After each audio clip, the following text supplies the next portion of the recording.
I got the Breakfast of Champions here, Jameson and McDonald's cheeseburgers. Gentlemen, let's broaden our minds.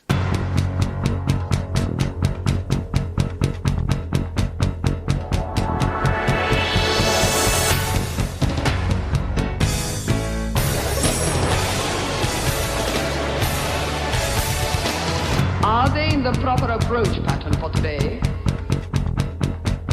Negative. Hold the weapons! Now! Charge the lightning field! Welcome back to Dispatch Ajax. This is Jake. I am Skip. That's that Skip guy. I pointed at him. Didn't you see? So you guys have probably seen Spider-Man No Way Home. Don't say a word about it, Jake. I'm just saying most people have probably seen it. This is not about your opinion about it or my opinion about it. Yep. Just hold my breath. At the end, they do tease the Multiverse of Madness, which is kind of ironic considering that one's done by Sam Raimi. But, you know, we decided we were going to go into especially because of that film. And with the Spider-Verse, Into the Spider-Verse, which came out a few years back. True, which they actually try and tie into that movie, which I applaud. So we're going to get into the very concept, the root of the multiverse in both Marvel and DC. You know, they both utilize them, and they are very important parts of how the universes are constructed, especially with DC. But anyway, we're going to start with Marvel, and Jake... Yeah. Who's got his Marvel thing? Because I'm more the Marvel boy. I always have been. And Skip's more the DC guy. I am. Look, like he and I both read just as many of the other. Like I read just as much Marvel as I did DC. I grew up on DC, so I appreciate it. And he read the Marvel. He just hates it and hates anybody who likes it. And he sends death threats to all of those who are into Avengers or Spider Guy or any of them. Spider Guy. See, he didn't even learn his name. That's what you said. Prove it. I can. I've recorded this. This is now on tape. I've been foiled again. You act like I'm Richard Jewell over here. I didn't do anything. I love Marvel. I just prefer DC. I think Marvel's fantastic. I love DC's approach. They're apples and oranges. Do you hear the loathing in his voice, everybody? Oh my God. This is disgusting. Oh my God. He calls himself a comic fan and he despises Marvel. I don't get it.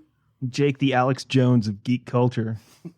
You can't see this, but Jake is shirtless and screaming, and he's bright red. His wife is divorcing him as we speak. Take these boner pills. Secret info wars. Let me tell you something. The symbiotes are taking over. All right, the Marvel Illuminati, they're running everything. That's actually a thing, though. Oh, it became too true. I don't know if you've heard about the High Evolutionary, but he's pulling the strings behind the scenes. Now, DC, they actually have a Moloch, so... It's going to be a world of mutants run by Apocalypse. It'll be an age of apocalypse. That's the worst Ben Shapiro I've ever heard. Oh, man. How do you do a Ben Shapiro? I got it. He sounds kind of sounds like a muted Gilbert Gottfried. So multiversal concepts, that's when you think about them, when you break them down, they're like WAP. I think that's what they call it. WAP. Yeah, it's disgusting. I hate it. About this woke multiverse. See, woke multiverses weren't actually a thing. Not until 2 years ago. When that happened, I just lost all respect for it. And on an intellectual level, it doesn't really make any sense. No, that's actually not a bad Ben Shapiro. You just got to work on the bits. Better Ben Shapiro than the real Ben Shapiro. Well, everything is a better Ben Shapiro. I need to shrink. I need to get like even smaller. Your balls have to shrink, and then you have to be threatened by women. Well, they're so large. Feminazis, I think they call them. Well, while Skip continues to be threatened by the goblins inside his magic box. It don't work right. Brother Skip, can you give us something from the good book? Bookmark there. I see he's well prepared. Hey, look, I was doing stuff all day today. Masturbating and drinking beer are not things one simply does. You Sean Bean all of a sudden? I wish. Although that means I'd be dead. Yeah, by the end of this, you'd be dead, for sure. That'd be a good gimmick to die at the end of every episode of the pod.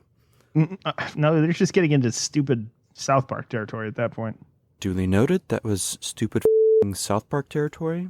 I reversed and taken an alternate course. There's course correction. The goot of the day. Did you know that Steve Guttenberg wouldn't lose a fight with the nigh unbeatable Thanos? Do you know why? Are you asking me? I was, but now I'm not. Steve Guttenberg wouldn't fight Thanos. They're buddies. Here's your Goot of the Day. This is, of course, from the completely true Gutenberg Bible. Facts. As well as being a talented actor, Steve is also a trained assassin. His long absence from the screen in the 90s was due to a series of jobs he undertook for a Colombian drug syndicate. Quote, I had to take up the slack after Selleck backed out. He said of those years, it was fun. I traveled and met some swell people. Good of the day. That's totally true. So we haven't even gotten into the Marvel shit yet. Skip, it's Marvel Comics. It's not Marvel shit. I know you hate Marvel in all forms and facets.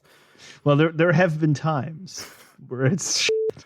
You hear that, everyone? He admits it. He hates Marvel. He hates all of you who like Marvel. All the Marvel movies, all the Marvel comics. People listen to Marvel audiobooks. He hates every stinking one of you. No, only the ones that listen to Marvel audiobooks. That's the only one.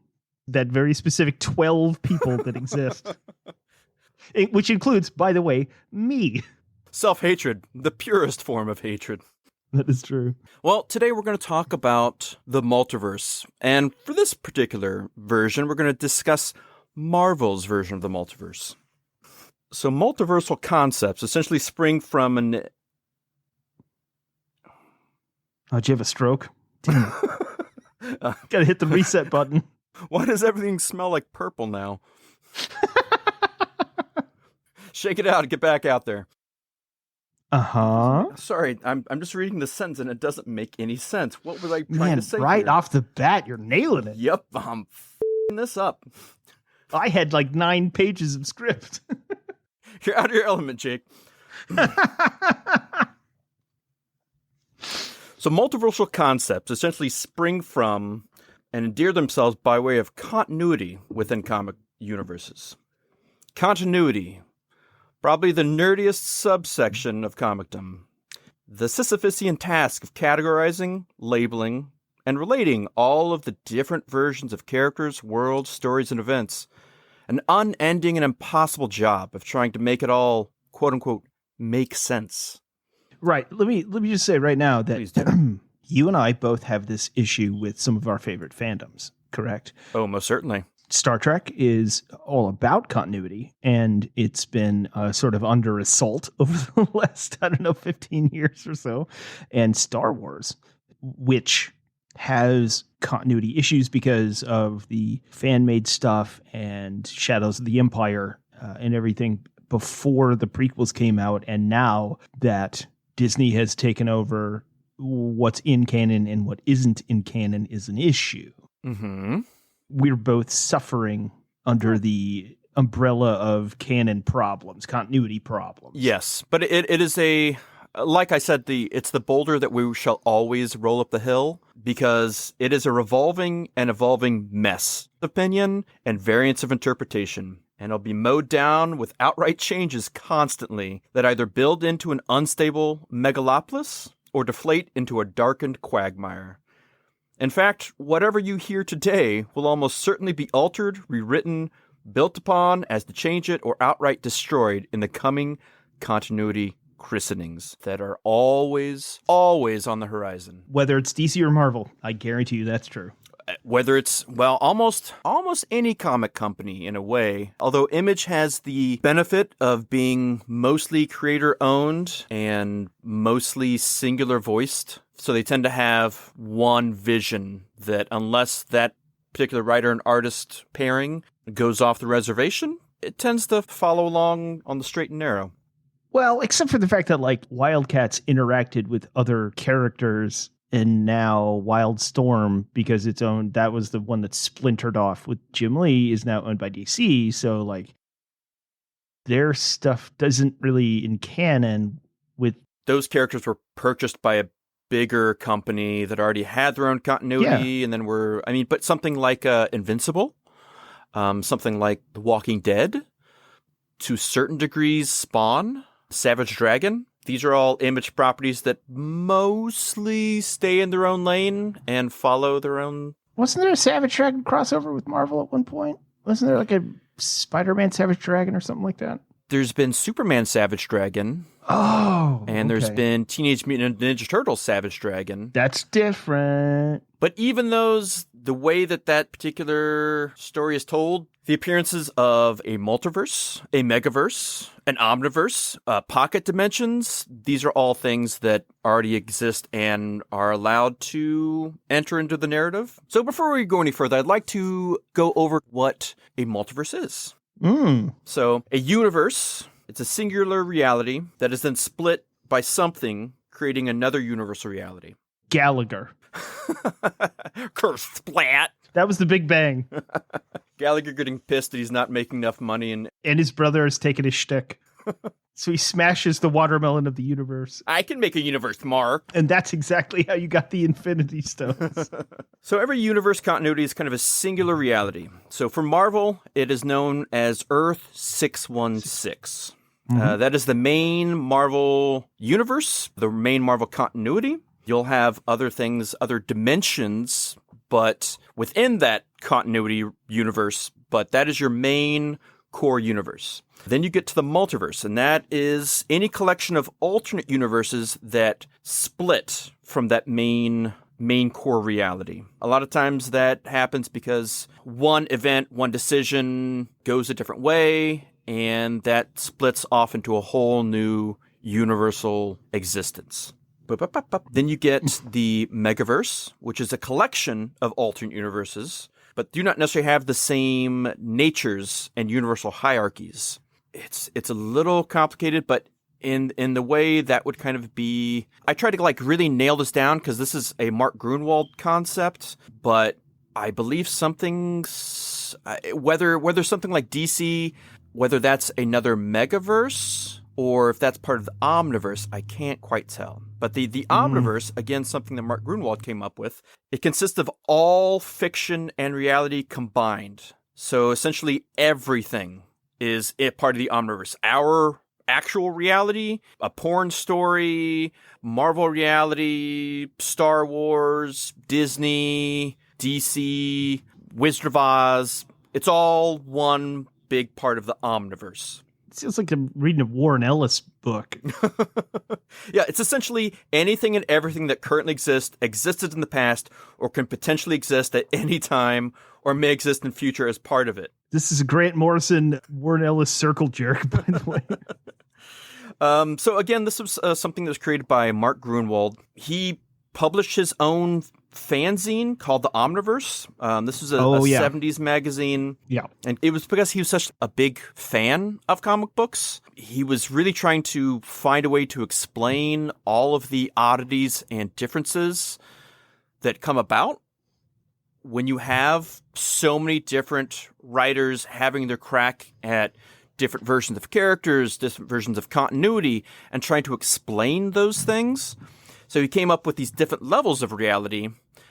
Those were later codified when he became a writer at Marvel, and he did things like created the official handbook of the Marvel Universe, which kind of laid out guidelines of who these characters were, what these events were, how they all interrelated to each other.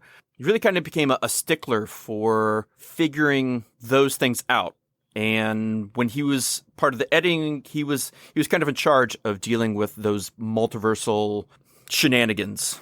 If you watch the show Loki on Disney Plus, the Time Variance Authority and Owen Wilson's character, those are nods to Mark Gruenwald. In fact, he's meant to look like Mark Gruenwald in that show. Yeah, with the mustache and his outfit and kind of the way he acts, that's all a wink and a nod to the ultimate time variance authority in Mark Grunwald. Wow. When you're dealing with multiverses, Grunwald is really influential and a necessary building block for the greater understanding of how these worlds interact and how fandom kind of interacts with them. Yeah, he's the Noam Chomsky of the multiverse. Yeah. Yes. He wanted to build grueling metaphysical maps into like how we all understood the realities, both fictional and non-fictional. He's got a little Malcolm Gladwell in there too, you know. So within Marvel, kind of coring down into the fictional world of the Marvel 616, so often new universes are born due to time traveling. A lot of you can like split those off with alternate timelines. But the main Marvel universe is protected from imbalance by a being called the Living Tribunal. Okay, and it's a vastly powerful humanoid cosmic entity that I don't know what would you call. He's like, I could look up his official Marvel index. He's a cosmic being. He's a giant cosmic being, kind of sits on a throne. I think according to a Marvel Universe Series 3 cards, he's a cosmic being. God, I should go grab mine and give you the stats on that. I could just quote it to you because I remember. I had so many of those. It's insane. I have so many of them. So he kind of has multiple heads and he sees all. And so he essentially weighs things up and lets the balance stay righteous between all the Marvel universes.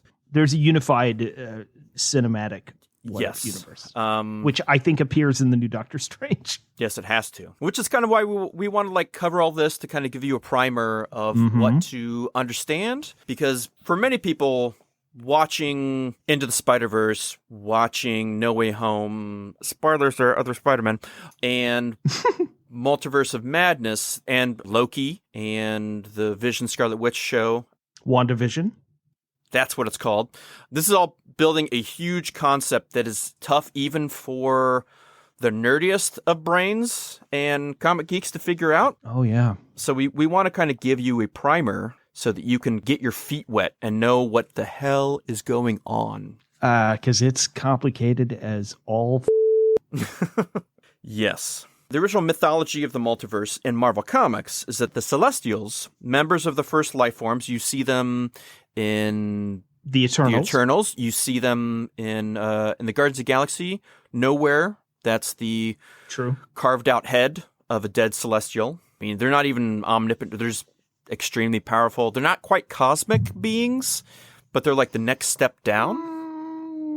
You go by the Marvel definition of a cosmic being. You know, another cosmic being Eternity. Yeah, which is the living embodiment of the universe. Yes, but it's like a person with a cape.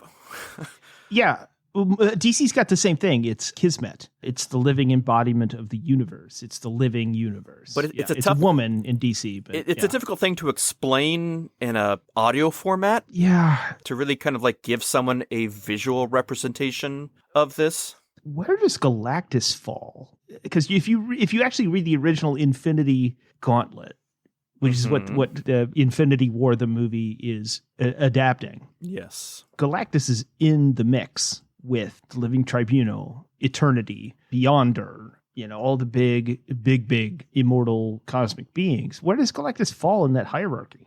Well, I would put him on a celestial level. Yeah, but he's the only being that existed in the universe before the Big Bang. In the sole survivor of the sixth incarnation of the multiverse. Mm-hmm. He's part of the multiversal renewal cycle in a way. It's tough because in some ways I've seen him written as below the Celestials, and in some forms I've seen him kind of written above the Celestials, kind of to do battle with the Celestials. Right, because sometimes he's just some guy. Sometimes he's just a big dude. And then sometimes he's like an elemental part of the fabric of the universe, and you never really know which one it is. I mean, if you were to ask my opinion, I would say he's more of a big dude who's been around a long time and he does his own thing. He can be as powerful as the Celestials, sometimes even more powerful, but I think depending on his particular cycle of energy feeding or who he has to do his bidding, I think Celestials could have upper hand on him. Again, it's like dealing with continuity. That's the whole reason we're doing this, is because different writers have different takes on these characters and these beings and where they fit. It's why someone like Grunwald wanted to codify this and say, this is where they at, this is what they do, this is their power level. Where they at? Galactus is with Master P right now. He's at Master P level. But if he gets to Ice Cream Man level... He went from Dragon Ball to Master P level. Okay, so where does ego fit in that, you know?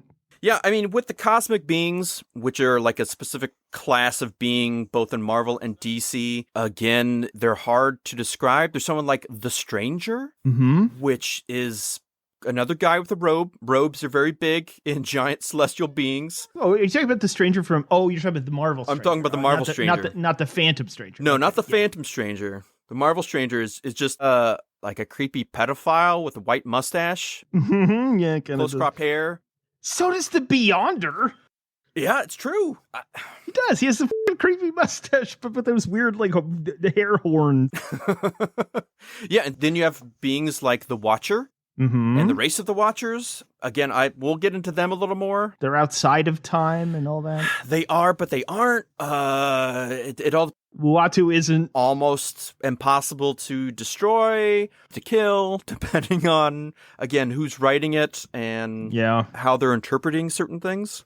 Yeah, it's true. But to just get a little further into the... Sure. So you have 616, and that is... the main Marvel universe. It's main Marvel universe. You do have independent universes, some that maintain a parasitic relationship to their parent reality, and those can exist outside the greater multiversal structure. A lot of those are referred to as pocket universes. So something like the Microverse, or the Mojoverse, the Negative Zone, Soul World. Oh, that's a...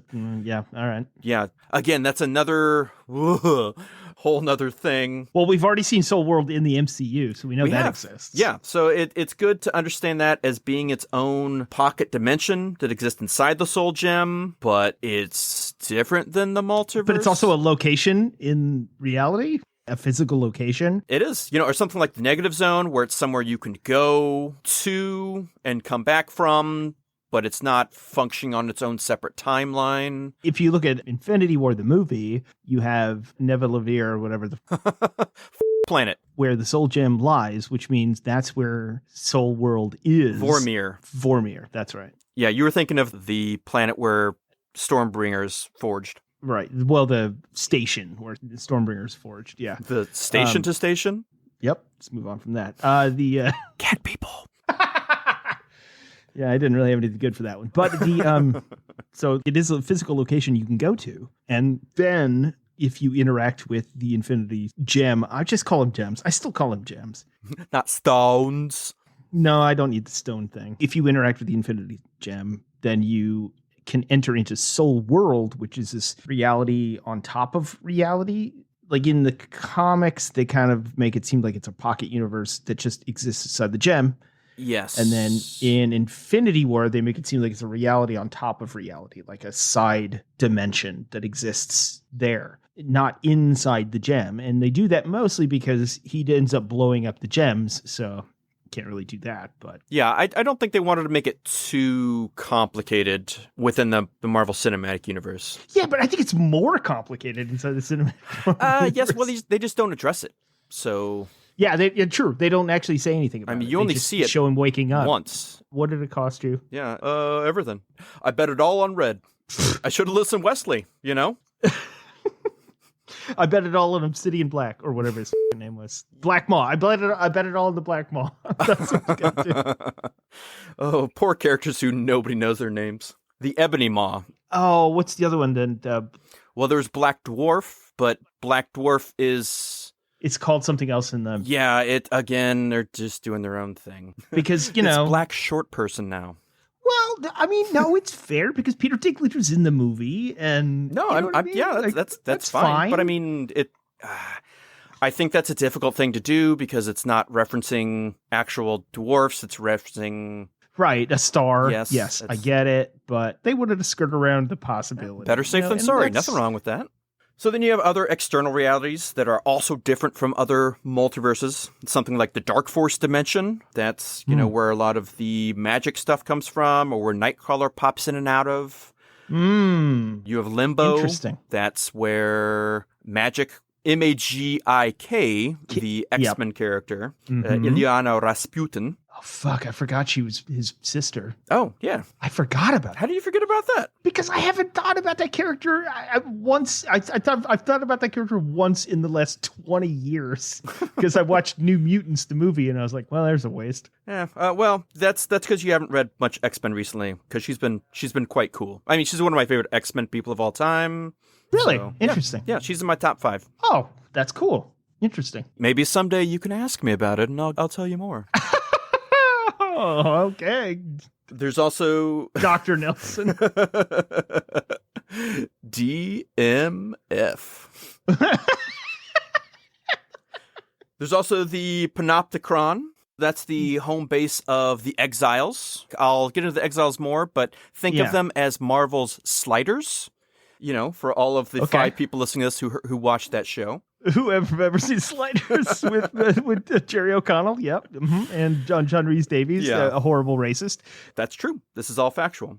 We'll get into some more universes in a sec, but I just kind of want to go a little bit more in the history of Marvel's multiverse before we get into some more distinct examples. So one of the big differences between Marvel and DC is that since its inception in the 60s, Marvel comics were increasingly interconnected, as opposed to DC, which had their own places of origin that were separate from our reality, say Metropolis or Gotham, a Keystone City.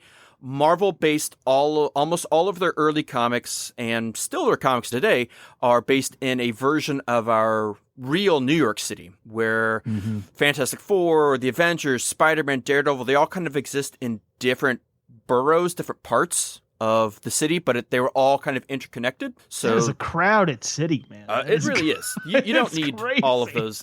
You don't need Daredevil and Punisher in the same borough. That's insane. I've always wanted to tell a story where you have these super crooks who are in New York City, and there's the hell with this. I'm just going to go rule Wisconsin, right? Because I can be a god there, or I can stay here and get my ass kicked by Iron Fist. That's why they came up with West Coast Avengers. Yes, yeah, or the Great Lakes Avengers. But good stuff. In the Marvel universe, you had the heroes and villains routinely ran into each other and crossed over into each other's comics. And there was Spider-Man famously came into Fantastic Four super early. Yes, yeah. A character like the Punisher, his origin was in a Spider-Man issue. Introduced by the Kingpin, which is amazing and awesome. But this created an impression to the readers of a unified, continuity-heavy world. And that's something that Marvel tried to push, especially when Jim Shooter kind of took over things in the late 70s, when he became Marvel editor-in-chief. That's about when they started having the No Prize. That was something that the Marvel editors-in-chief, they urged their fans to point out errors in Marvel continuity and help police the Marvel universe. So to find ways to explain why something that was obviously a mistake wasn't a mistake, which has its pluses and minuses, but it was something that was always much, much easier for Marvel to do as well, because they were functioning on a more condensed real timeline, shuffled everything that was during World War II and whatnot, and kind of starting most of their comics with the 60s and on. They didn't have to worry about earlier versions of characters. That's something that DC had a problem with. Oh, yeah.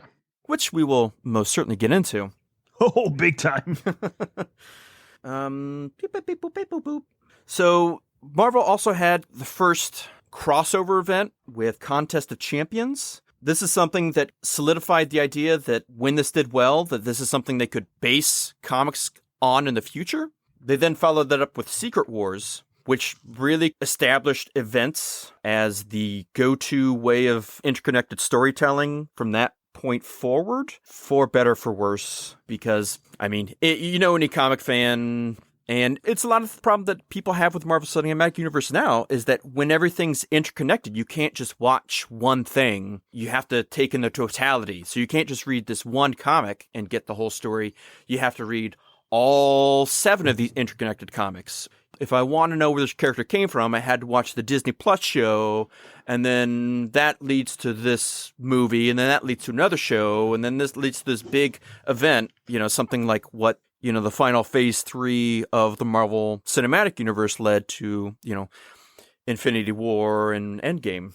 Mm-hmm. So crossover events kept going, and it gave the idea to do more narrative universes that they could create and interlock titles with. That's something that Jim Shooter did when they created the New Universe. And this is an idea of a separate universe, different than a multiverse where what if Spider-Man made out with Adolf Hitler? That splits a different multiverse, but... It's one of my favorites.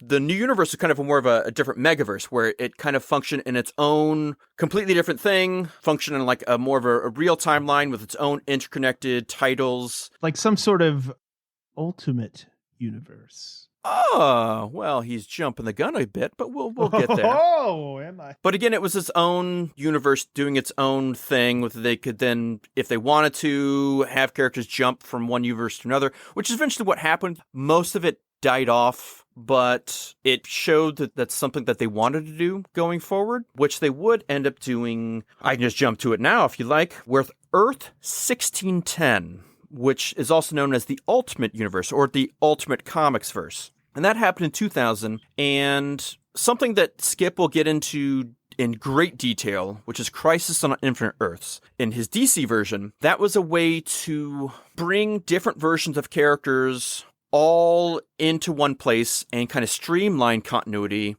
and streamline the multiverse and make it make sense.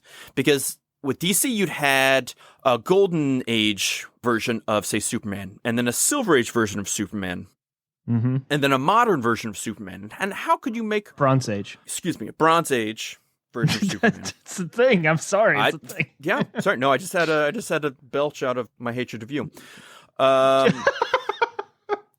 All of these different versions had kind of slightly different origins, slightly different power sets, slightly different versions of villains. How did you all have these make sense? With Crisis, they tried to fix that. Mm-hmm. But Marvel didn't really have that problem because they were kind of going from the 60s, at least up until 2000. But by the time 2000 comes around, you have, say, a new reader wants to get into Spider-Man.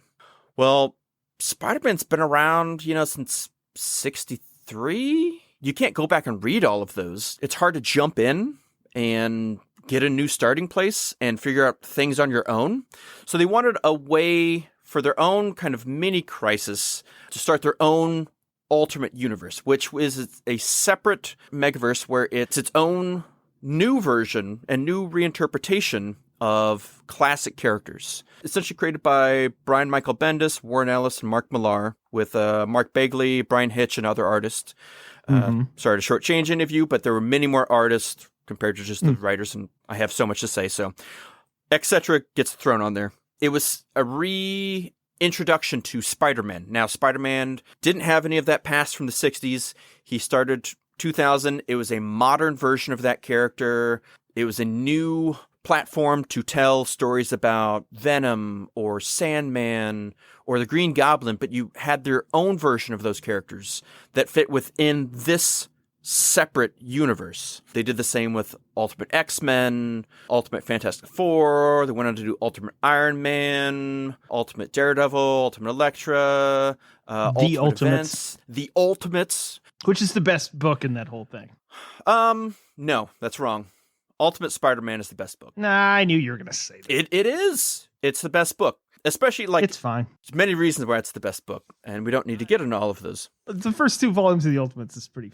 It is. I don't think it holds up as well. Only because that they adapted those into the movies.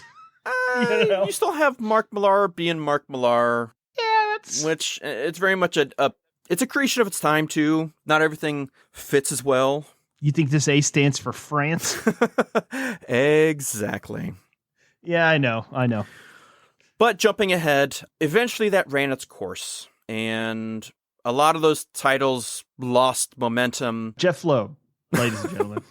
Jeff Loeb. That's all I'm going to say about that. Jeff Loeb. Ran it into the fucking ground. Yeah, I can't deny that. With Ultimatum, you kind of have that end, and then in 2015, Marvel decided to relaunch a bunch of their books with a new broadhead after the Secret Wars event. Not Secret War or Secret War 2, but Secret Wars, which is a different thing, which I can get into in due time.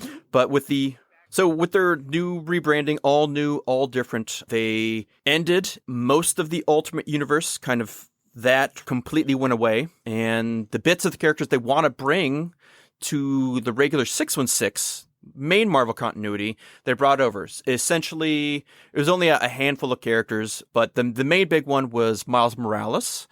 Hell yeah. He was originally an Ultimate Universe creation. Didn't Peter die in the Ultimate Universe? In the Ultimate Comics, yes. Peter Parker died, and then Miles had his own creation, but it's in that same world, and so he kind of takes up the mantle. That gets a little more complicated because then they have the 616. Peter Parker meets up with Ultimate Universe Miles Morales in their own special book that happens before he comes Marvel continuity. Again, it's comic books. It's complicated. I think that's where they really messed it up. They dropped the ball. On you always have issues with that. Another one they have is in the Ultimate Universe, you have their version of Reed Richards, Ultimate Reed Richards, who kind of goes psychotic and he becomes scarred. He becomes what's known as the Maker, and he comes to the 616 universe, and he's a villain in different things. But again, it's comic books, it's complicated. But essentially it was a way to get rid of the whole Ultimate Universe and fold it in, again, like a salad bar, picking the bits that you want and noshing on those. Well, the thing about that with like Reed Richards is that they'd even introduced that in Fantastic Four, where they talk about the League of. Oh, I'll get to the Council of Reach. Oh, okay. I'm sorry. Okay, go for it then. I'm sorry. How do you describe all these universes? It's kind of a bit of a clusterfuck in a way. Oh, you think? Yeah, but I'd like to go through a few things. So the first time that Marvel really introduced a multiversal idea was way back in Avengers Annual number 2. And that's where you have the Avengers are kind of fighting people from alternate realities. Then you kind of get the Squadron Supreme in 1971, which really plays a key factor in a lot of the ideas of multiverse. Not because, Roy Thomas and the great Roy Thomas. I met him once. And John Buscema. Oh, also, great John Buscema. Amazing person. Yeah, so they created the Squadron Supreme back in 1971 with Avengers 85. And Squadron Supreme, at the time, they were just kind of from a different parallel universe, but they were just like another version of heroes from a different world. But when Mark Gruenwald took over, he took those characters and did his own thing with them. And he kind of distinctly made them parallels of the Justice League from DC, but he took them in a different way. So in something that the Authority would do later on, he kind of told the story of what if these heroes function more in a reality more current to ours? And what if they decided to take over the world and make things right? It was also the first book that was told in a year, 12 issues, and time passed in the book the same way time passed as we read it. Cool. It's something that New 52 would do later on. Other books have done it, but it's something that he pioneered. It was also in this 80s version of these characters we know and love and tell their stories, or what stories can be told with them. A more nuanced and adult version of these stories. Squadron Supreme really is quite the good book. I would highly recommend it. Then you get, different multiverses popping up. It became quite a prevalent thing after that. But just to hit some of the big ones that came, not in any particular order, but in 1976, you get Earth 7642. That is the Marvel DC characters coexist world. Ooh. That is where Superman met Spider-Man. Yep. Done by Jerry Conway and Ross Andrew. That is a crazy story, by the way. It really kind of is, and it's set up for in the coming years where you'd have Batman meets Hulk, greatest of all Greatest DC Marvel crossover ever. I will go to my grave to that one. It's pretty high. You had the Teen Titans meet the Uncanny X-Men. Strangely enough, this wasn't the first crossover between the companies. That actually happened in 1975 with MGM's Marvelous Wizard of Oz book, which is kind of a crazy story. At this time, DC had purchased the comic telling rights from MGM, and Marvel was working on a story based on the now free to use original Frank L. Baum stories of Oz. And the editors Stan Lee found out that they were doing a comic at the same time, essentially on the same thing. And they actually joined up and they co-published this comic, which is unheard of, really, especially how they act nowadays. It's a Towering Inferno scenario. Very much so. We'll jump to 1992. That's where you get Earth 928, otherwise known as the 2099. So essentially this is a alternate future history with different versions of the characters. It started out with Spider-Man, which was the core book done by Peter David and Rick Leonardi. There's Doom 2099, Punisher 2099, Ravage 2099, which was its own unique character they created, which sucked. Yeah, I mean, it was sucked. whatever. Yeah. Sucked. Well, just because it didn't tie into anything else. It was supposed to be an original character. It was whatever. It was. I mean, I get it. Whatever. No, okay. Think about it now. His whole thing was that he's an environmental terrorist, essentially. Like, that kind of makes sense now, right? He was a former executive a high-up executive in like an oil company or whatever, and then left because they tried to kill him for revealing secrets about the way it's going. Now he's a roving vagabond. Yeah, with a gun. Yeah, I don't really know what he's doing. I don't really know what he does. It wasn't well written. No, it wasn't. It wasn't. I understand what they were trying to do. But you also had, I don't know. You had Unlimited, Fantastic Four, Ghost Rider, Hulk, X-Men, X-Nation. But essentially, these were, you kind of have the two ways of having multiverses is decision is made and splits a different way, or it's a future version of characters that interact with previous versions. So these were alternate timeline versions of those characters. Similar is 1981's Earth 811, which is Days of Future Past. That is Uncanny X-Men 141 to 142, written by Chris Claremont and John Byrne. This is a world where mutants are hunted and they're like rounded up and exterminated. You may have seen the movie version. It involves time travel, but you see it's kind of a worst case scenario for mutants in the future. So X-Men can choose a different path. I have a question. Yes. And this is mostly because it's been a long time since I've read it. Am I correct in remembering that Days of Future Past, that universe specifically, is different than Bishop's Days of Future Past universe, right? Okay. Yes, okay. They are separate. Okay. Which is also different than a character who comes about 15 years after Days of Future Past. Are you talking about Daniel Clearwater Ascani-san? I am talking about Nathan Christopher Charles Dayspring Ascani-san Summers, also known as Cable. Or X-Man sometimes. Well, X-Man was different. Was he that? I thought he was still their kid. Okay, they are both so. All right, you wanna deep dive down the hole of. Isn't that why we're doing this? Yeah, of course. Yes. All right. So here's a quick version. Okay. Cyclops falls in love with the cloned version of his dead wife of Jean Grey. This is pre-Inferno. Okay. All right. Okay. So. All right. They conceive a child. Then the next time you see that child, Apocalypse wants that child, and then that child is infected with a techno-organic virus, which will take over him and turn him into a robot thing.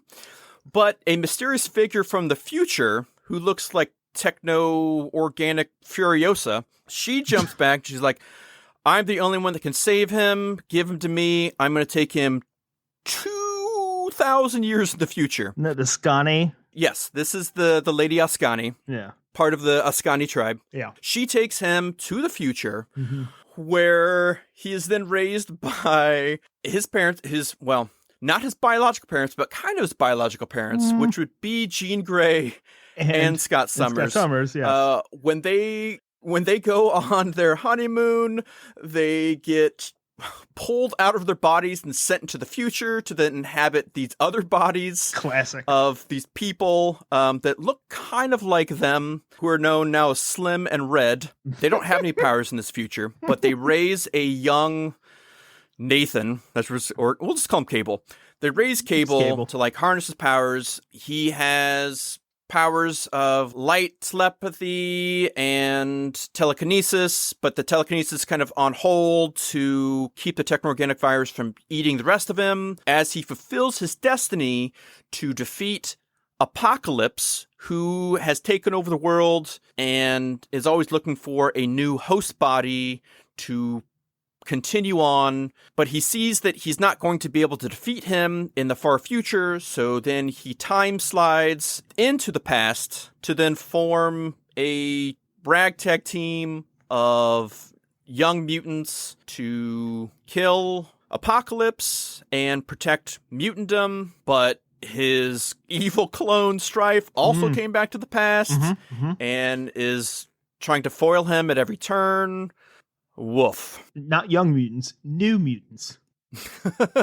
New mutants. Or you maybe even like if you were to form a force, maybe with an X. Dear God. So insane and crazy. But that's Marvel Comics for you. That's comics in general. But that's just Cable. That's just Cable. Just Cable. That is just Cable. That's not talking about Nathan Summers. No. Nathan Summers, which is a... or Rachel Summers, for that matter. So... Thank you for I wanted to point out that I pointed out Days of Future Past, one, because it was a very good story that pointed out an alternate future that was coming in the horizon, but it is also an early version of a character coming from an alternate reality and cementing themselves in the regular 616. And that would be Rachel Summers, which is the quote-unquote future version of a daughter between Scott and Jean Grey, but since they never actually had that daughter, it's do you call her daughter? Do you call Cable son? They do and they don't. It depends who's writing it. It's complicated. As Pearl Jam would say, don't call me daughter. Now, Nathan Summers, otherwise known as X-Man, he comes from Earth 295. That is the big universe, all titles spanning crossover event Age of Apocalypse. Oh, yeah. Done by Scott Lobdell, Mark Waid, Fabian Nicieza. Nicieza, yeah. It's comic book people. You never know how to say their names until you actually, hear them talk. But this is a world where, because Charles Xavier's crazy superpowered son Legion went back in the past to kill Magneto. He accidentally killed Professor Xavier, which then had Apocalypse come 10 years earlier and defeat all of the heroes and take over the world. Starting the Age of Apocalypse, which is kind of different future versions of all of these characters in all of Marveldom. Mm-hmm. One of those being Nathan Summers, who Mr. Sinister in this world, he was like big into gene experimentation and mixing and matching. Who wasn't? It was Famke Janssen. Who wasn't? Everybody had a few drinks, mixed a few genes. So he created this version of Cable, but without the techno-organic virus. But he's like a super amazing mutant guy. He's also one of the few characters when that universe collapsed on itself and was folded out of existence. A few of those people hopped over into mainstream continuity. A Dark Beast, not Candyman, but little goblin-y dude. Slapstick? Mr. No, I can't we have remember to his talk name. about Slapstick at some point. if we must. But Nathan Summers was one of the ones who came over. He kind of eventually went nowhere, but that's after like 90 issues of his own title. X-Man. Yeah, X-Man. But again, he's one of these characters that was created in this alternate other universe and became a staple of the regular universe, the 616. A few others just to run down real quick. Earth 2149, which is the Marvel Zombies universe. This came out about in 2005, brought to prominence by Robert Kirkman and Sean Phillips, Robert Kirkman of Walking Dead. Created by Mark Millar and Greg Land in Ultimate Fantastic Four.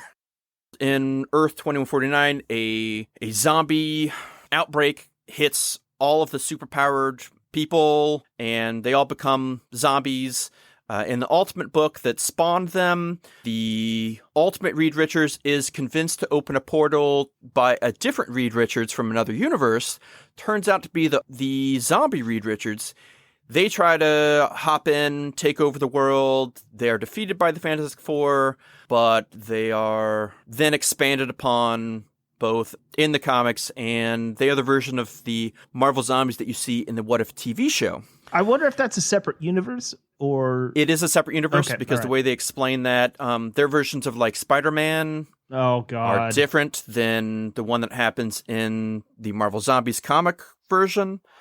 I can't do it. It's oh god when he closes the door, like because he's able to survive a little longer. Yeah. Aunt May is like, "What's wrong? What's wrong?" And he closes the door in the bathroom. It's like, "Don't come in here and don't do anything, no matter what you hear." And then he eventually breaks the door down and eats her. I just can't do it. I can't. Oh my god, dude, that was the point where I was like, I can't. I gotta stop. I can't do it. It's pretty well done. Okay. Well, I know. There are a lot of versions of that. Yeah, no, and it's effective. It gets you in the sweet spot. But so does Crossed. But I don't want to read it. Okay, so it was just what I mean. It hits you in it. Yeah, it's like not wanting to see dogs get killed in movies. Yes, It's that's what we're dealing with. Yeah, I understand it, but no thanks. Right, exactly. In a different version where dogs didn't get killed, but others did, Earth 58163, which is the House of M universe. Ooh, yeah. That happened in 2005 from Brian Michael Bendis and Olivier Coipel. I love his work. Essentially, I'm sorry? I love Olivier Coipel. He's fantastic. Yeah, I wish he did more things now, but... I used to have a Thor poster of his on my wall for a long time. I love his work. Yeah, he made out with the hard, guys. That thing got sloppy. It sure did. In this alternate universe, in the regular 616 universe, Scarlet Witch has kind of gone a bit nutty. And she freaks out, and she rewrites all of reality in a world where mutants are on top. Mutants are the overlords, and humans are subservient. Kind of this goes awry throughout the 8 issues or so it is. Well, it's not just that. It's not just that. It's that everybody who exists in the Marvel universe that is a good, hero or whatever gets exactly what they wanted. Remember? Because Spider-Man is a professional wrestler married to Gwen Stacy. Yes. So that's my word. I'll pick that world. That's me. Yeah. Well, Do I get to choose one? 100%. I'm with you. I completely agree with you because I think Peter belongs with Gwen. I think Mary Jane is an afterthought. He belongs with Gwen. The professional wrestlers. I get it. I get it. It's the Lana versus Lois thing. I get it. But I personally would rather see Peter with Gwen. I think he loves her more. She was his first love. And in that scenario, he's a famous, super worldwide famous professional wrestler who is married to his first love, Gwen Stacy, which I can prove is the correct thing because of Son of M, that miniseries that comes out later. But anyway, but that's the concept. It's not just that mutants are on top. It's that everyone who's good gets what they want. Yes. Gets what they believe in. But the main reason I mentioned that, is because it is kind of the crux of putting mutants above humanity. Mm-hmm. But when the heroes figure everything out and you overthrow things, the last thing that Wanda says before she blinks that existence back to normalsome is no more mutants. So when the main 616 returns from House of M, the mutant population went from millions to like hundreds, like a couple hundred. 120. That's right. Yes, that comic. Yeah. So it drastically changed the way mutants were viewed.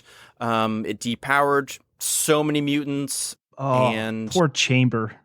Yeah. God, that was heartbreaking. And to build more mutants back up, it was quite a long process, but it reset the Marvel Universe for a bit. I mean, think about it. Once again, going back to Son of M, what did Quicksilver do? Remember, he went and got the Terrigenesis gas? Yes. And tried to create new mutants? Ooh, that shit was crazy. Honestly, I legitimately think that's one of the better books Marvel put out during that era was the Son of M thing, because like Peter was so furious at Pietro, and he's like, you get.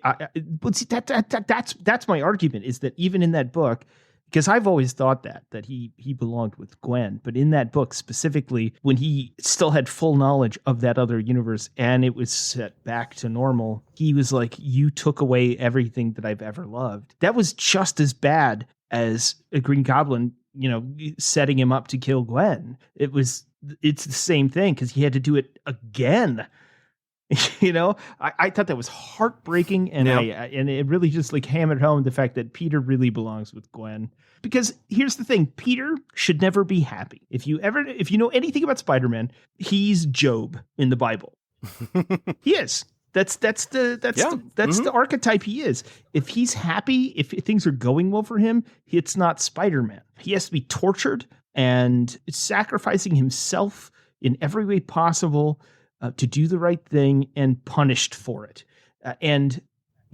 We will talk about this in a separate but similar way would be like Batman.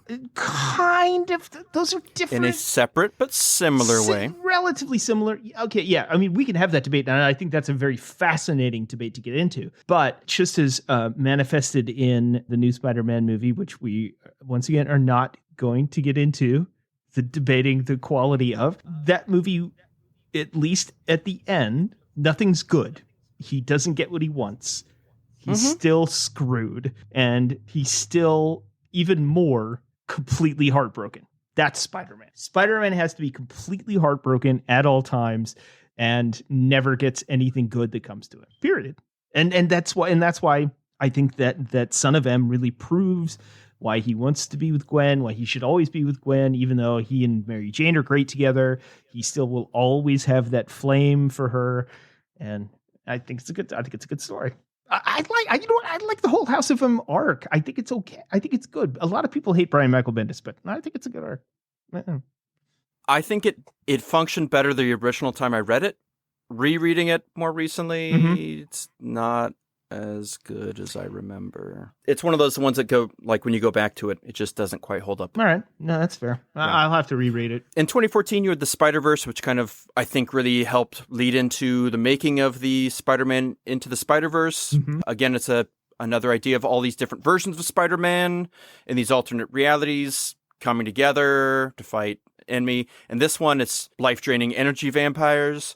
When you say it out loud, it sounds pretty dumb. No, I don't know. It's pretty cool. It's pretty cool. I'm pretty sure I've read a Choose Your Own Adventure book about that. So. I have that Choose Your Own Adventure book. Oh, yeah. Space Vampire? Yeah, I have Space Vampire. I love that one. It's good. You got to talk about Kang, also known as Pharaoh, also known as Ramatut, the He Who Remains, Iron Lad, Immortus, Scarlet I love Centurion, the Iron Lad stuff. Nathaniel Richards. He's a time traveler, which leads to lots of alternate realities. He's a good guy at times, bad guy at times, a neutral guy at times. But with time travel, you get lots of different versions of people. So many people have tried to write him. It's maybe one of the biggest ultimate clusters. Yeah, it's infuriating. He's still my favorite Avengers villain of all time. Like, hands down. No, I love the idea, especially like if you look at it through the lens of Young Avengers. I love that whole Iron Lad arc because he is already established as one of the worst villains, becomes a horrible, evil despot in the future. And he starts out as this guy who just doesn't know who he is, and he tries to be Iron Man, and and then he realizes who he is, and he tries to sacrifice himself, and then becomes Vision. What a great art. That's a great art. I'm not denying that. Which it's tough to fit within the greater scheme of Kang, but as a story on its own. Yeah, well, right. I mean, that's hard to do, but I mean, like that's why they set up like there are going to be several versions of Kang coming up, even in the MCU. I think that's why I think you and I both know that they're setting up for Young Avengers in the MCU.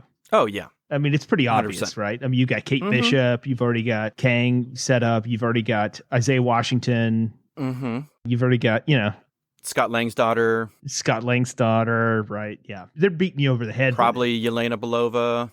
Yeah. And then the Vision Scarlet Witch's kids. Wiccan and... Divine. No, it's not. Wiccan, not Wicked. Even though it's the same artist. Yeah. Well, some of the time. Wiccan and what's the other one? Wiccan and what speed term can you come up with? Well, I'm a Flash guy, so I keep thinking Flash terms. Well, you could just go with the most basic speed. Speed. Yeah. God, jinx. Just kind of. Wiccan and Speed. That's right. Before we get to the ultimate capper of Marvel's alternate multiversity, I want to touch on a couple key points. One is Jonathan Hickman. I am a bona fide Jonathan Hickman mega stan. Oh, yeah, big time. I own everything he's ever done. I love his work, maybe a little bit too much. But he has really kind of laid the groundwork for the multiverse within recent Marvel continuity. Mm-hmm. Partially because he has tied together all his books that he writes for Marvel. So S.H.I.E.L.D. kind of sets up Kang. He writes Fantastic Four, which sets up the Interdimensional Council of Reeds, also known as Project Oversight, which, if you don't know, it's Reeds from every other alternate universe. Essentially, there are Reed Richards who didn't have their father, Nathaniel Richards, around. And so they all abandoned their realities to go into a pocket dimension and try to toy with and fix the multiverse. I mean, these are like crazy cool Reed Richards, like many of them have Infinity Gauntlets themselves, Ultimate Nullifiers, Power Cosmic, all types of crazy stuff. They unleash a Celestial at one point. Yes, they have their own band of Doctor Dooms that they took from their own universes, and they lobotomize them all and keep them in the room. It's kind of insane, but really cool. Yeah, it's a Rick and Morty episode. Well, Rick and Morty took it from them. Yes, Rick and Morty took it from them. Yes, yeah. It's the Council of Ricks and all that. It's literally where they got it. That comes from Hickman's Fantastic Four run. Which is brilliant. Yes. He also did Avengers, which in his version, he had what are called incursions. And that's where other Earth realities are impinging upon this reality. And if they are not destroyed within a certain amount of hours, they will overtake and destroy our reality. So the Avengers, he kind of set the Avengers up with this problem of who deserves to make that decision. And should anybody have the power to destroy a whole nother reality to save your own reality? Very cool concept, well written, lots of interplay both within the Illuminati of the Marvel Universe and the Avengers, just very cool. And he also did Secret Wars, which was the thing right before the latest relaunch reset of a lot of the Marvel titles back in 2015. Essentially, that's where Doctor Doom gets ultimate power over everything, and he creates... I think he uses the Molecule Man's powers to rewrite reality. Interesting. That's what I think he does. Oh, yeah, Red Skull gets the Cosmic Cube later. That's where you get the Hydra Captain America. Yes. Yeah. Okay. Yeah, that's a thing. Yeah. That's a whole nother thing. That's not what I'm going to cover. That's Secret Empire. because it always, which is okay. it's the same way that DC has crises. Marvel has both Infinity something or Secret something. Or Secret something, yeah. So Secret Empire, Secret Wars, 100% true. Secret Warriors, whatever. But in this one, Dr. Doom, he created this planet, he ruled it, he took all of these other alternate realities and made them different war worlds, which had barriers in between them, which function as their own separate world realities, but then interacted with other ones later on. Isn't that what happened to the original Secret Wars, though? The original Secret Wars, the Beyonder took him to a planet. Yeah. To do, fight and stuff. And then Dr. Doom tried to get Beyonder's powers. So similar concept, but this one takes actual, Marvel events. So Planet Hulk, or Civil War, or Inferno. What happened in those worlds if, things kept on going? Sure. Is a way they kind of told those stories. Again, it was a way to bring some popular stories, like bringing Miles Morales into 616. It's a way to bring Old Man Logan, which was just a small story, alternate reality story. It expanded on it, and then they brought him into the regular 616 universe after Secret Wars ended.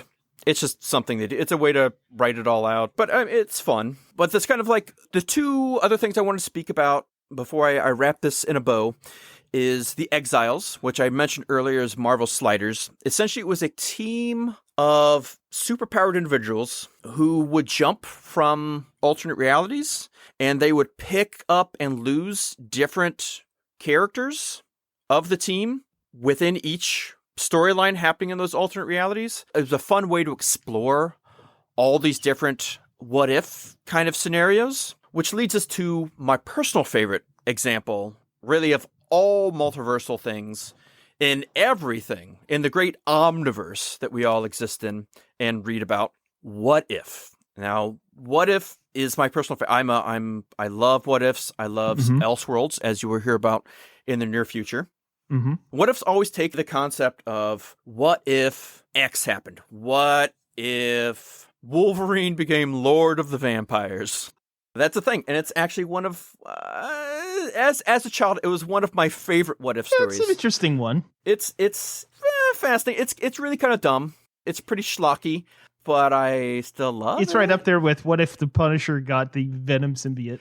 That one's probably better. Yeah, it probably is better. It's written if there's a lot more logical things that happen in that particular book, but it usually takes events within Marvel continuity and says, what if things went a different way? And then explains the stories, usually just in a single issue. In more recent times, they have done, 4 or 5 issue long story arcs that focus on one change in reality. But these are always overseen by Uatu the Watcher. And he's a character that came back in 1963, and he's from a race of the Watchers who are nigh omnipresent beings. Watch over the immortals. But yes, they love to watch. But I just love alternate versions of these characters in these stories. Oh, yeah, totally. I love to see creators' takes on what happens if something went differently. One tiny change, yeah. One tiny change. I will point out just a handful of my favorites, because there are well over 200 what-if stories. I just have a few that I love. And these aren't necessarily the best. These are just ones that I really dug. Sure. Of the original series, issue number 39, that's, let me get the exact title. What If Thor of Asgard Met Conan the Barbarian? I hate you so much. What did I do? It's my favorite what if. Oh, well, there you go. Well, hey, you know what? You explain it. No. No. It's your favorite. I want to hear your thoughts. No, it's my favorite what if. No. It doesn't matter. I want to hear your thoughts. I mean, it's literally where, because Marvel had just gotten the rights to Conan, to publish Conan stories, and they did a what if where Conan got zapped into the modern world, and he ran into Thor, who's the only person that kind of understands where he's coming from, and they go on this thing where they try and figure out how to get Conan back to where he's supposed to be. So they go to the mountain where Crom rules over man, and they both climb the mountain to try and meet Crom so that Crom can send Conan back to his own world. But Conan is a man and Thor is a god. So when Conan tries to climb the mountain, he ends up dying on the mountain in his quest, and Thor makes it all the way up and then runs into Crom, who's a total dick. And then he's just like, why don't you just do this for me? Because like this guy loves you and he worships you, so why don't you just send it back to his thing? And then Crom's an asshole about it, and Thor just basically flexes, and then Crom's like, okay, I'm sorry, and then sends Conan back to the past in ancient Samaria. I love it because like they deal with Crom, they deal with all the continuity. Thor deals with other gods, which is what I really like about what Jason Aaron does with Thor too, where he goes and he, runs into other gods and stuff and confronts other gods. I really love that whole thing. I think that's really, really fascinating. It's one of my favorite things about Thor, which is probably my favorite Marvel superhero of all time. Other than Captain Britain, obviously. Well, shut up. I do like Captain Britain. Shut up. Yes, it's a really cool one. I was always a fan of that one. He actually ascends all the way to Crom. It's so great. It's just so fitting. It's someone who gets the Conan mythos and does it right. And why Thor is so similar. Yes. Yeah, why it fits. There's other like Conan in, there's one where Conan fights Wolverine, and there's another one where Conan just is in modern day and he's got guns. None of those work as well. No, that one sucked. Yeah, this one fits. I mean, Conan is currently in regular 616 Now Times, part of an Avengers team. What, really? Yes, it's the Savage Avengers. Don't bother. I thought Conan was like on Dynamite or something. I thought he was a Dynamite character. Nope, he's back with Marvel. He's backed with Marvel? Oh my god. Yeah, he was with Dark Horse last. You might be thinking of Red Sonja, who's still a Dynamite character. Yeah. God, I'm out of the loop, man. I also want to cover a issue 13 of the second series.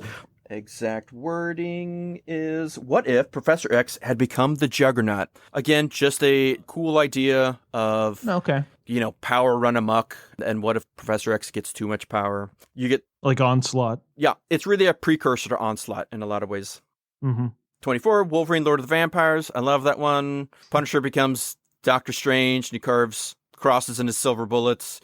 It's ridiculous. Man. Forgot about that one. Yeah, it's dumb fun. That's bonkers.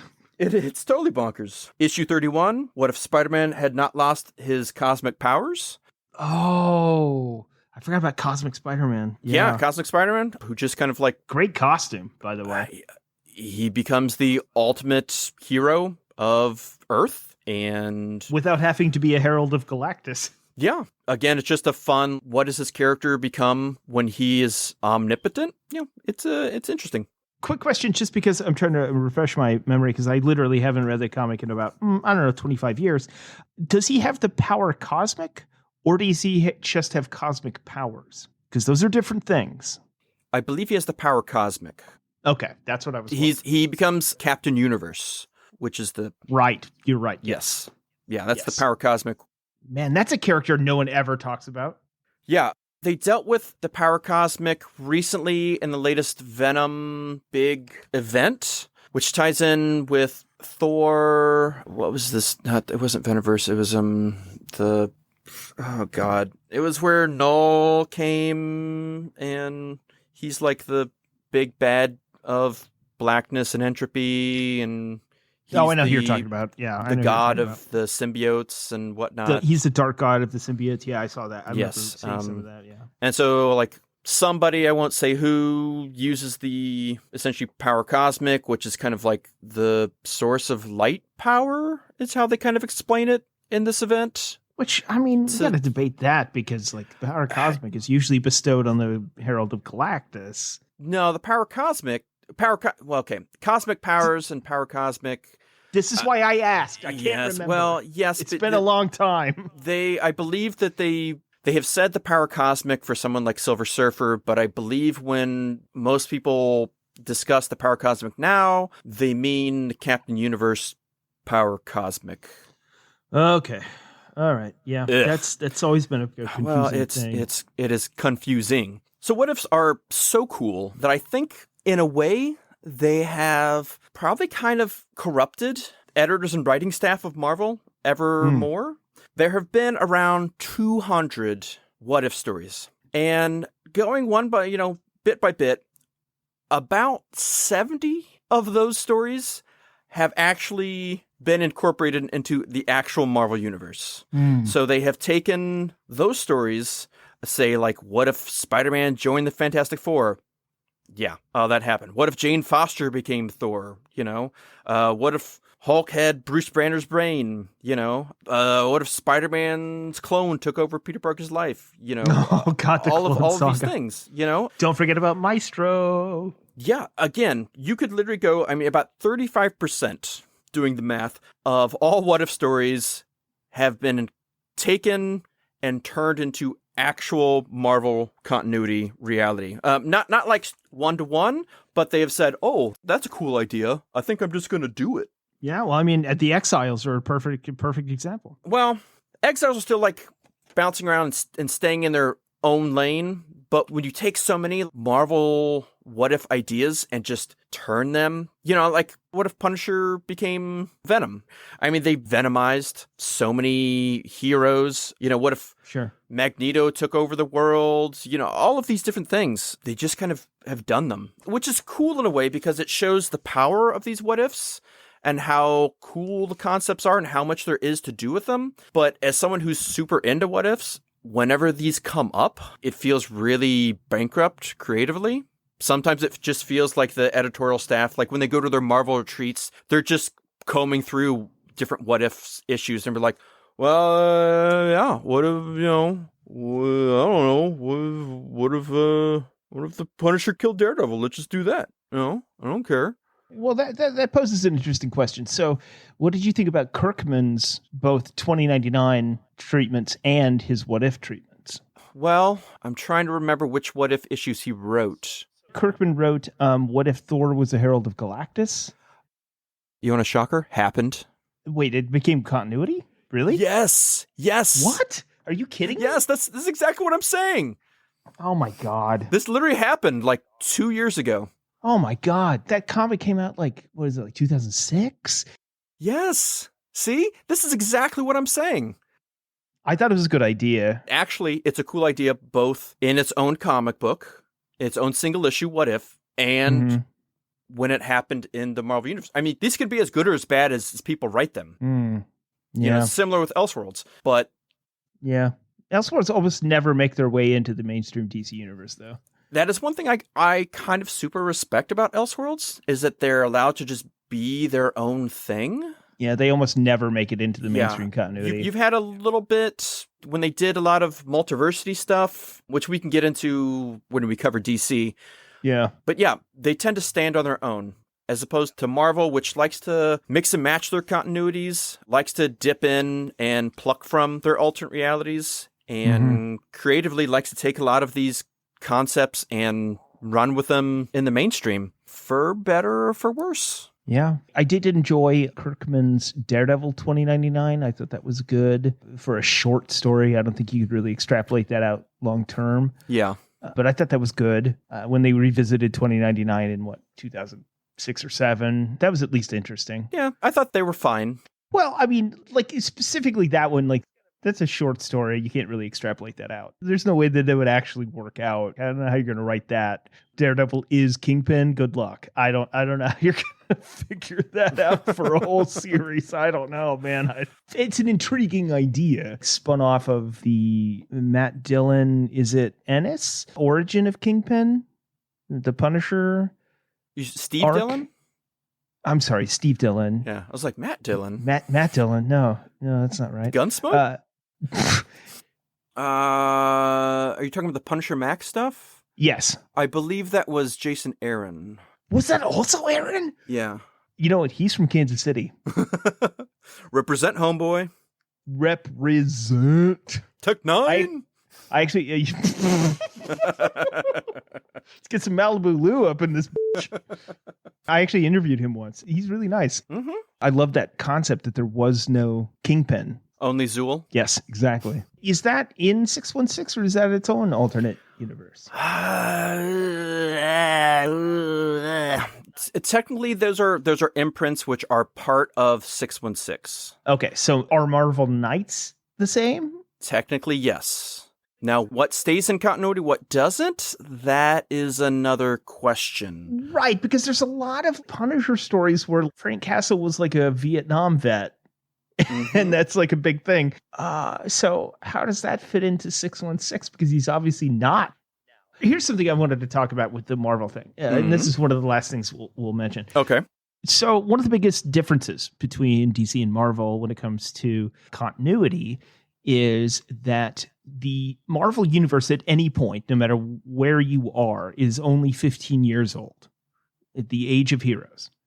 So gotcha. It's a sliding window from 15 years before you had the Fantastic Four, and then at some point relatively soon after that you had Spider-Man, and then you had the discovery of mutants, and then you had Iron Man, Captain America being discovered, Thor and Hulk, and then the Avengers, and then whatever you're talking about is in like a 5-year window. Yes, ish.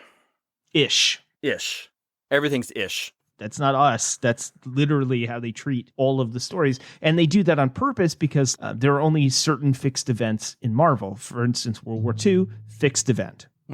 Captain America will always disappear during World War II. But there are times where he quit being Captain America over Vietnam. Well, they got rid of that. Right. There was a point where Iron Man, where Tony Stark, also that's a Vietnam thing too, and then eventually became Afghanistan and then, or Iraq, depending on what era it is. The Middle East, how about that? It was the Middle East instead of Central and Southeast Asia. No matter what, the continuity that they're doing right now isn't the continuity that you read before. Even the 616 universe doesn't follow the same continuity of its own. Correct. It's all done with kind of a wink and a nod to the audience and the believability of things functioning in a proper time manner. Which makes it problematic. It is problematic, but that's the problem with comic books in general. Yeah. Unless you're doing, the Hernandez brothers doing people in real time, a Savage Dragon, who gets to write his own thing in its own time that progresses. When you have characters that are properties, when they can never essentially change, they always have to stay the same, then you can't ever have things like the Punisher is now, in his 70s. That's an interesting conversation to have, whether or not they can change or stay the same. That's a debatable one that we're going to have to get into, because just because their stories are era specific doesn't necessarily mean they don't change. And that's a big difference between DC and Marvel characters, which we really need to get into, because they're very different types of characters. And that kind of informs how their multiverses work. God, this is so much. Jesus Christ. Why did we decide to tackle it? Well, this was Skip's idea. Or was this my idea? No, it was my idea. Yeah, it was his idea. Well, in one universe, it was mine, and the other was yours. Yeah. Well, I think we will cover those, and we'll probably get a little more Marvel stuff in the next episode. That's true. So for this episode, I think we'll wrap up, and we'll say, if you wouldn't mind, please like, share, subscribe, and give us those 5 gemstone review, maybe, on the old Apple box. I think you found the middle ground between gems and stones. Give us them 5 rhinestones. And it's not because we think we're that great. No, I think we're that great. It's the only way people see us. And I like to be seen, too. So make it happen, folks. God, he's nude right now. Hey, how else would I get this proper content? I don't know what that doesn't make any sense. Hard-hitting facts, as long as you look down. There you go. Please don't stand up. He's seen it before. He'll see it again. I have seen it before. So anyway, we'll be back with more multiversal insanity next time. As if it's a multiverse of madness. Till then, folks. Godspeed.